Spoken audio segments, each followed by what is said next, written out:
Political drama, a virus spreading like crazy, facilities left in total ruin, and on top of all of that, would you believe me if I said flooring saved the day? Does seem a little ridiculous.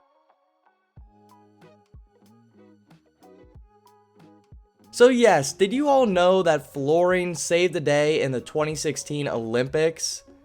Well, I guess not exactly, but it did play a huge factor. Well, technically every single event that the athletes compete on is a different form of flooring, so yeah.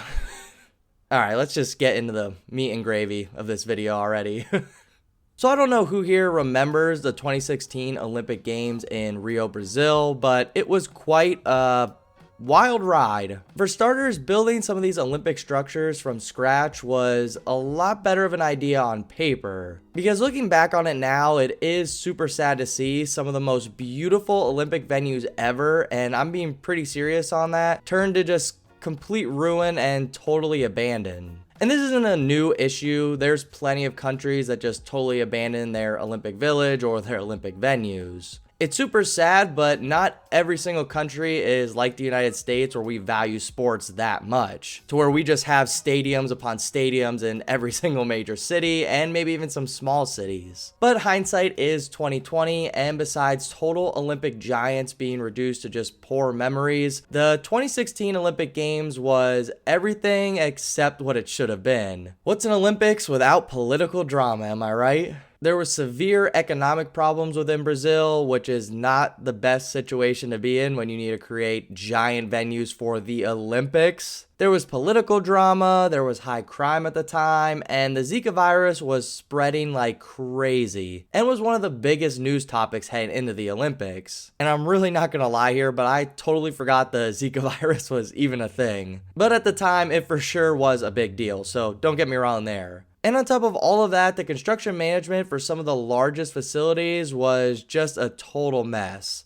Shocker, right? Based on everything I've told you up to this point. Either way, again, hindsight is 2020. We know all these things now and we can give our opinion now, but honestly, looking back almost 10 years ago, I remember watching the Olympics at home and having no idea about any of this. Obviously, yeah, there was news stories, but I never really thought it would amount to anything. And I'm a huge wrestling fan, and Kyle Snyder and Helen Maroulis both won gold, and it made me totally forget about all this other drama. That's just kind of the magic of the Olympics. There could be a lot going on, but normally the magic overshines it. But again, really looking back, it made me go, wow, you really need a serious infrastructure to even sniff the idea of hosting the Olympics. But now, for all of you who actually clicked on this video, you're probably wondering, what does any of this have to do with flooring? But, would you believe it or not, a Starnet member actually built some floors at the Olympics. I know, exciting stuff, isn't it? Here we go. The magnificent NBC studios in Brazil were made by a Starnet member. And to be honest, no wonder it looks so nice because it is truly an amazing studio. However, would you be surprised that there was some major challenges heading into this job? Honestly, probably not, considering this is a case study video and I just spent the entire beginning of the video describing why the Olympic construction process was just not the best time. But before we go any further, the Starnet member that did this job is called Resource New Jersey, which they do a lot of really, really great work, especially if you're a sports fan. If there's a sporting talk show that you really enjoy, they probably did the flooring, which really goes to show why they were a great fit in 2016 to build the NBC studio. And we'll get into it here in a little bit, but it is truly a breathtaking studio. Like, I have never seen anything like it before. For starters, Brazil hosting the Olympics was announced 5 years before the games, which would give any contractor a good runway to really prepare themselves. And it gave our member, Resource New Jersey, plenty of time as well. However, when it was all said and done, Resource New Jersey only had 5 months to complete the job. And this was at the peak of the Zika virus news. On top of all that, they had a 2-week window where they had to ship a lot of their materials by boat, which really hindered their ability to make pre-cuts before they got to the job. So a lot of the layouts and logistical issues that are normally figured out way before this had to be figured out on the ground in Rio. Which, to be honest, all power to Resource New Jersey, because if that happened to me, instant sweat. I would just be sweating so bad. But despite all the adversity, when it was all said and done, they really created an amazing project. And to be honest, we all grew to love it, whether we remember it or not, because we all tuned in to watch the Olympics on NBC and watch their coverage of it. And to be honest, this studio is more than just a nice floor. I think it really dives into South American cultures, which really makes it very beautiful. On top of all that, they used 5 different woods to create this project, which were all native to South America. It's little things like that that really make me happy to look at some of these amazing floors. Because they really could have just done all this with their usual products and usual design tactics, but instead they decided to really dive into the culture, which really says a lot about Resource New Jersey and the designers involved. And like I said in the beginning of the video, every single competitive surface is a floor.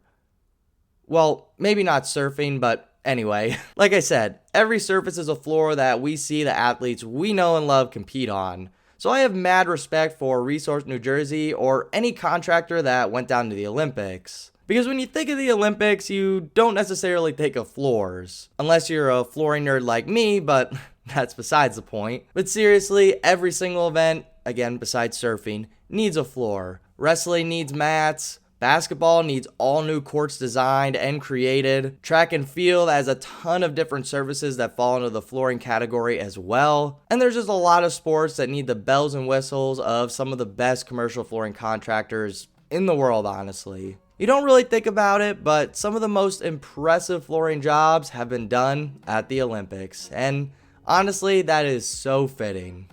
Well, everyone, that's all I got for you. Again, huge shout out to our Starnet member, Resource New Jersey, who did a great job here. And like I said, they do a ton of sporting studios and other great work. So please go check them out. Their link will be in the description. Also, while you're down there, you might as well hit that subscribe button and like the video if you learned something throughout this case study. To be honest, it was an interesting walk down memory lane trying to remember some of the bad things about the 2016 Olympics. But for now, if you have any memories or want to make your commercial flooring experience a lot easier, please leave a comment down below. But for now, that's all I got for you guys, so I will see you in the next one. Take care, everybody.